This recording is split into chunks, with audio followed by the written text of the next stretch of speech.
tutorial on how to create a storyboard animatic using still images and audio and After Effects. This is fairly easy to do. I have already imported all of my images. All my images are JPEGs. They've already been cut apart into individual frames. I mentioned to some of you in class that you'd have to either photograph or scan your pages and then cut them up in Photoshop and save them individually. I am going to take this list of 20 images and throw them into a timeline here. That's going to automatically make a composition. I want it to be a single composition. I want the still duration to be, let's start with 10 frames. I'm not sure exactly how long they're going to need to be. I want to sequence them but not overlap. I just want them to be end to end. And I'm going to click OK. And there are my frames. It looks like it put them in the right order, 1 through 20. Right now they're all equal duration. They might not be that once I put in my audio. Let's see, I don't need that folder. I'm going to delete that. I do need to import some audio though.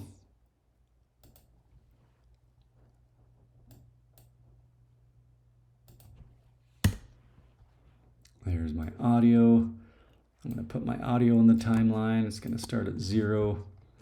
It looks like I need more duration. Right now I'm only at 6 seconds, so let's go with 40 just to give ourselves some extra. Yeah, we have extra room now.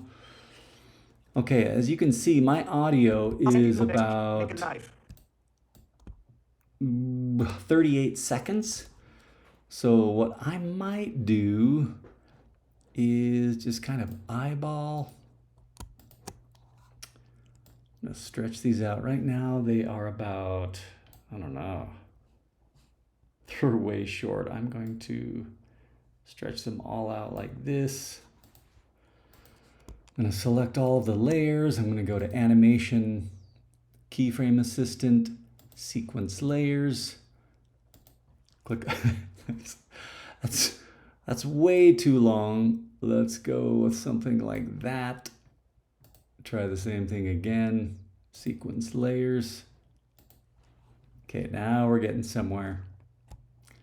I think what we'll do here is we will just individually crop some of these down, or shorten some of these layers rather.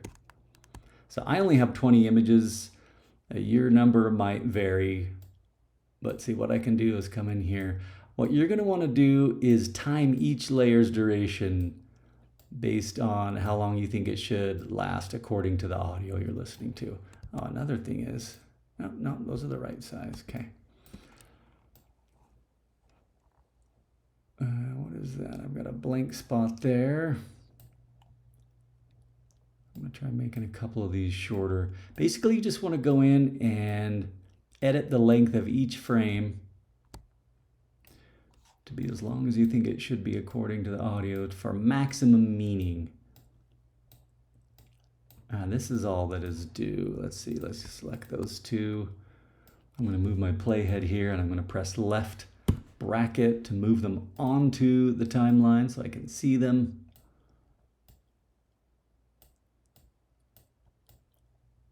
Okay. Yeah, see, these don't need to be quite so long. Shorten all these things. And I think what I'm going to do at this point, just for the sake of this tutorial, is select all of these things and sequence them from end to end and adjust them one more time. Okay, that's pretty good. I'm going to lengthen out that one. Oh, you know what? I forgot one frame. Sorry, I forgot one piece of artwork. I'm going to use the Song Exploder logo. I'm going to pretend that my podcast is the Song Exploder logo. Rather, the Song Exploder podcast. Sorry, it's late when I'm making this.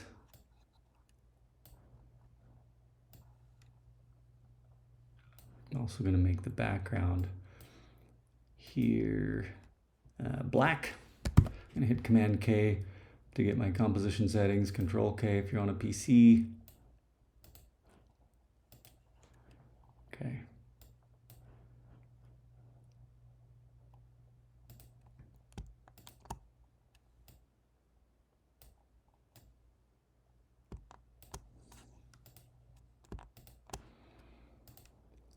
Sometimes you have to do sequence layers multiple times.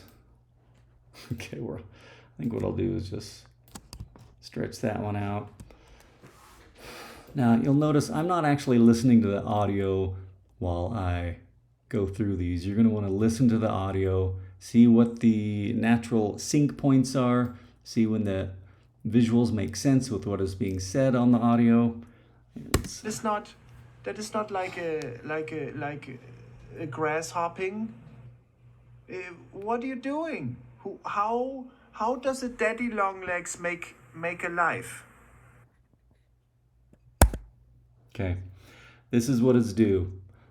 A rough hand-sketched storyboard timed out on a timeline to sync up with the audio. If you have time and you want to animate the parts by zooming in, I'll give you an example of what I mean. Let's see, what's a good, how about this one right here? I'm going to go to the in point. I'm going to hit S to reveal scale. I'm going to throw down a scale keyframe. I'm going to hit O to go to the end of the frame.